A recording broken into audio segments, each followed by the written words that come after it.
today was the first day we actually got the complaint. Wow. Wow.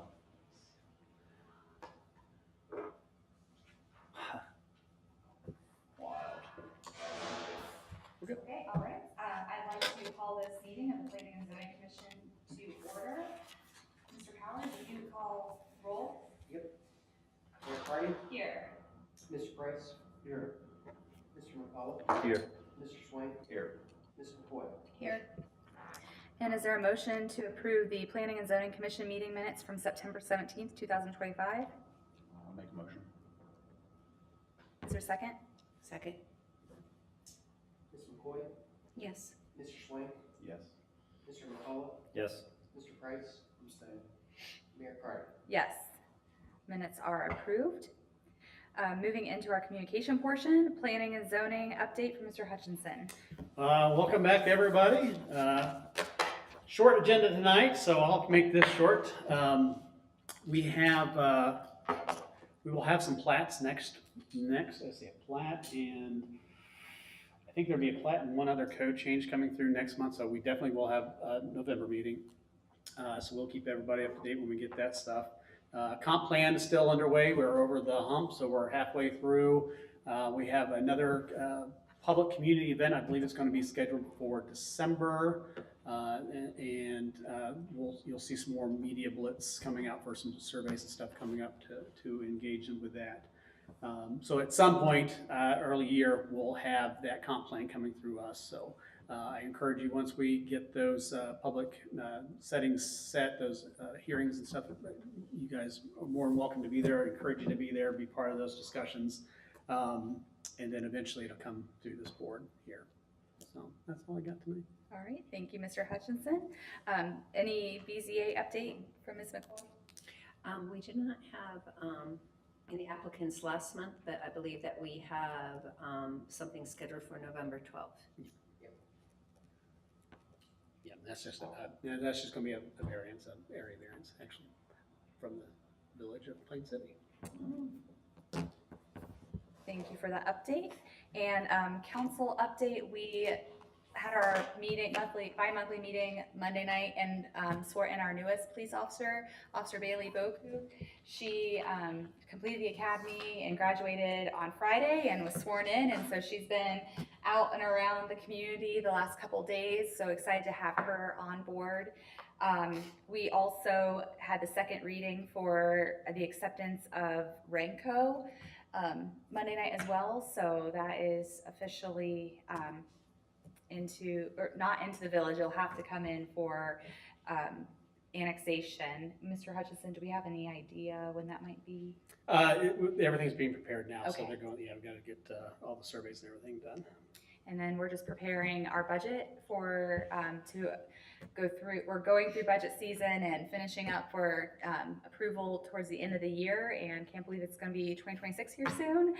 And our community caravans, we still have 2 evenings where community members can come out and talk with school district, fire department, police department, and the village.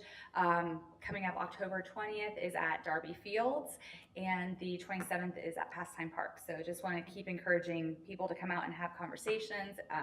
We have our electric aggregate that is going to be on the ballot that people can vote for if they want to go out for group bargaining on your electric and your gas utilities. So if you vote yes for the aggregation, it doesn't lock you.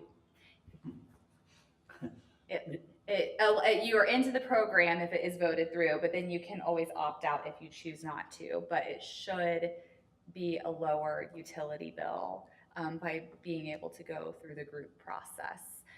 So that is what we're just giving residents the option to be able to vote, yes, we want to pursue this and look into it, or if they vote no, then we continue with AEP or Ohio Edison, so First Energy.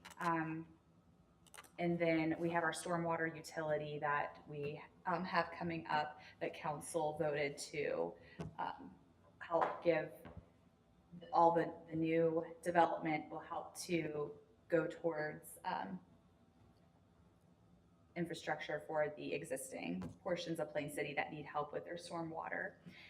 So that is what's been going on through council. And we have anyone for public comments? Okay, and then so going into no old business and going into new business, we have PZ-25-5, lot split 0 US 42, Madison County parcel number 04-00777, applicant Matt McInerney. Yeah, so I'll kind of give you a preview. So this is the Shell Station expansion. So this is, we had at P&Z last month of the major site plan that we approved. So this is would have probably originally been done with the plat, but the plat is not quite ready for the spot. So all we're doing tonight is just creating that extra lot. And this process is as simple as approval here, and then it gets logged with the county auditor for an official lot split. But this lot being split does meet all of today's standard or for that zoning code district. So there's nothing out of the ordinary, no variances or anything going to be requested or needed for this. This is just a lot split only. So taking that little chunk from the larger and just creating an extra lot for the Shell Station. I do have that. We do have that in here though tonight in case there is any questions. I mean, this is, I don't want to, anybody have any questions? This is pretty standard, so I will move to approve PZ-25-5 of the lot split. Is there a second? I'll second. Mr. Schwank? Yes. Mr. Price? Yes. Mayor Carter? Yes. Ms. McCoy? Yes. Mr. McCullough? Yes. PZ-25-5 is approved. And our second topic, public hearing for ZC-25-15. I will open the floor for the public hearing for ZC-25-15 here at 5:38.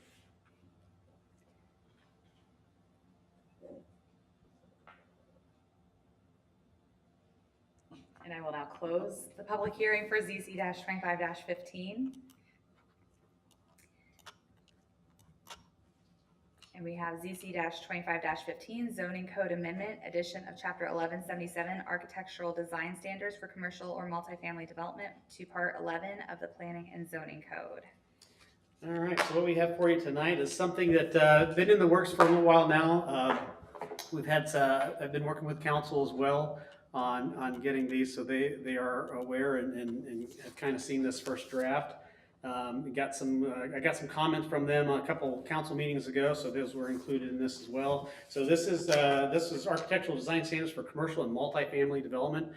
So this will be obviously any new construction, and then it also covers existing commercial buildings and when it would kick in effect, when they would have to bring everything up to this new code. If anybody has any questions, we'll start with questions first, and then I could go into a little bit more if anybody has any questions on what they've seen so far.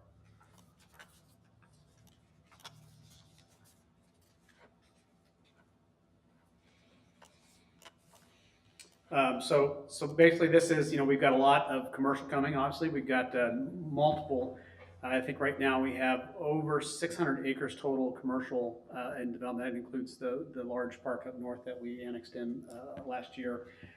So most of this new commercial is all going to be coming along with the new utility, so we still have some time, but these are standards that we currently do not have. We do not regulate materials and those type of things. So we have had the benefit of most of our commercial coming in as PUDs and development. So a lot of that text, this text is covered in their general zoning text that we've already approved. So we are getting a lot of more one-off requests for businesses that are not in a larger development. So this is going to cover kind of a catch-all. And then existing, so we do have, now this won't affect Uptown. Uptown has its own design standards that we passed a year or two ago. So this is everything outside of Uptown.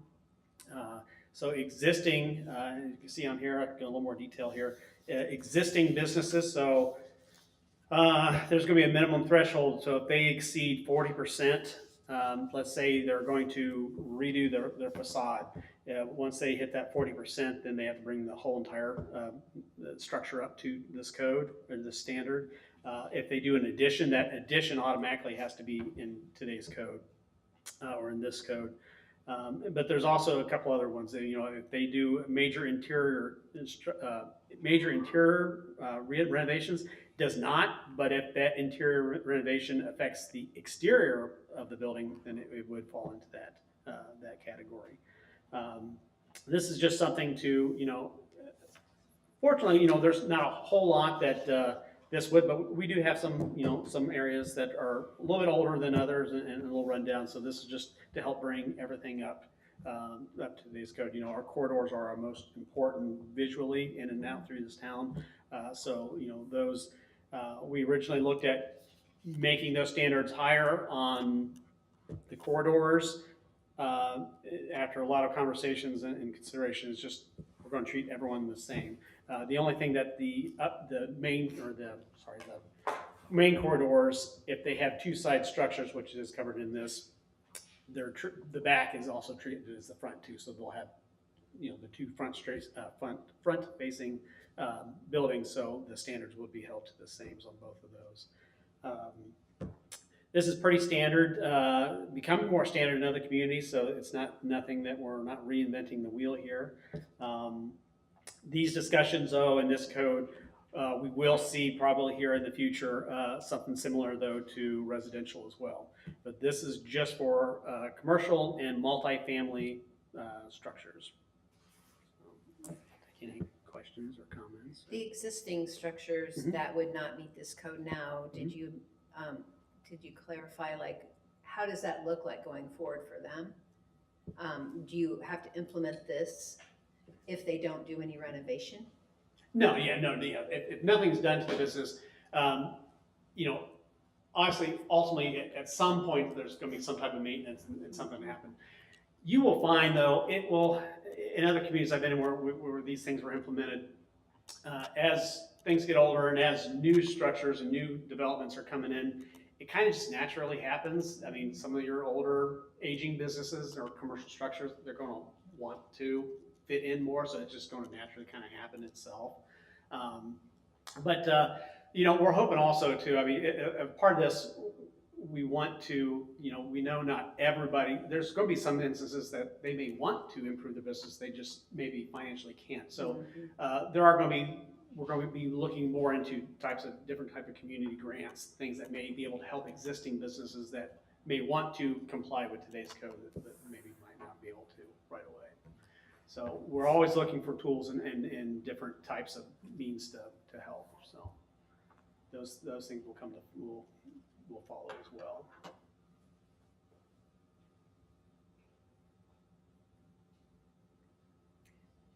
So with that, is there a motion to approve ZC-25-50? I do want to real quick, Yes. there is, Brad we're going to change in section 117704, number 3A, where it says plain concrete block. We're going to change the plain to standard.